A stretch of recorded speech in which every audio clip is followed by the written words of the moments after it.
প্রধানমন্ত্রীর বিরুদ্ধে কোনো বড় বড় আমলার বিরুদ্ধে কোনো বড় বড় তো রাজনৈতিক নেতৃবৃন্দের বিরুদ্ধে কোনো কিছু বললে, ছোট একটা কটূক্তি করলেও সেটার জন্য অনেক বছরের সাজা, মামলা টামলা ইত্যাদি। প্রায়োরিটি কোন কোন জায়গায় আমরা রাখবো?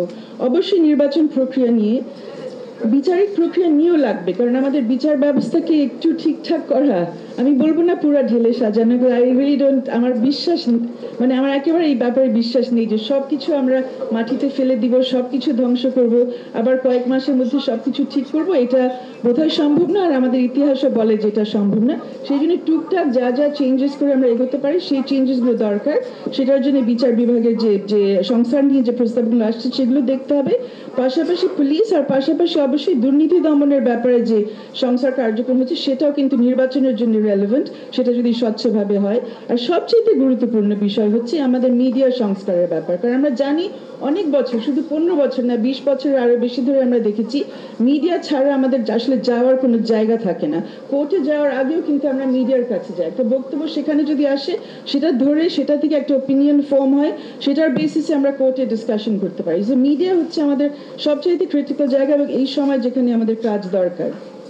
আমি জাস্ট 2 মিনিট নিতে চাই একটু, যেহেতু এগুলো যেগুলো বলা হয়েছে সেগুলো মোটামুটি সবকিছুর সাথে একমত। এখানে যে প্রস্তাবগুলো আনা হয়েছে মৌলিক আমাদের 3য় অধ্যায়, যেখানে আমাদের মৌলিক অধিকারের বিষয়গুলো বলা আছে, অ্যাডভোকেট শিশির মুনির শুরুতেই বলেছিলেন যে আমরা চাচ্ছি না যে বিশেষ করে অধিকারের অধ্যায়ে যেন আমরা বিভিন্ন ধরনের শাস্তির ব্যবস্থা সেখানে রাখি।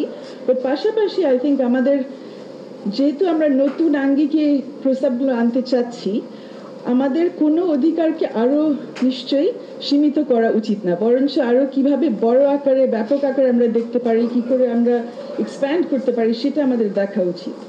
সো সেখানে, এবং যেহেতু এই আন্দোলনটার নামও ছিল বৈষম্য বিরোধী ছাত্র আন্দোলন, আই থিঙ্ক বৈষম্য কিভাবে আমরা নিরসন করতে পারবো সেই বিষয়টাতে গুরুত্ব দিতে হবে। সো এখানে যেমন এখন যে শব্দটি আছে আমাদের 72 সনের জন্য হয়তো ঠিক ছিল, কিন্তু এটা নিয়ে আমরা আই থিঙ্ক at least 30 বছর আপত্তি জানিয়ে এসেছি যারা এই সব বিষয় নিয়ে কাজ করি।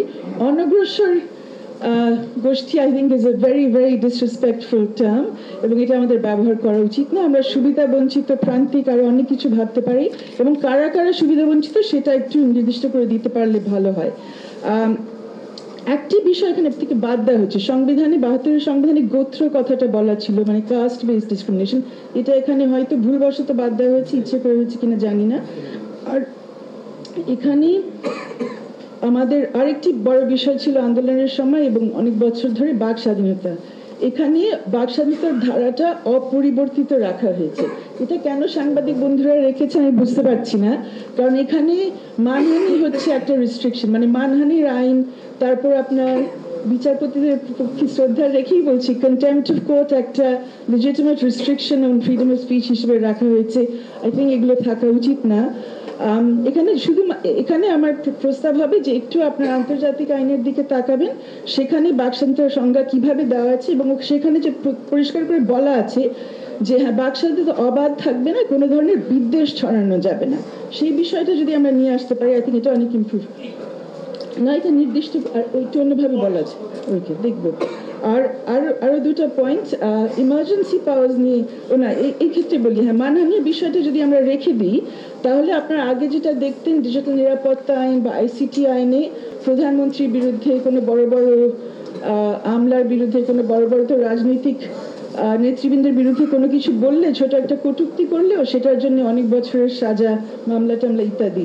আমরা আনফর্চুনেটলি আমরা তো ভবিষ্যতের কথা বলছি, ভবিষ্যতে কি সংবিধান হবে?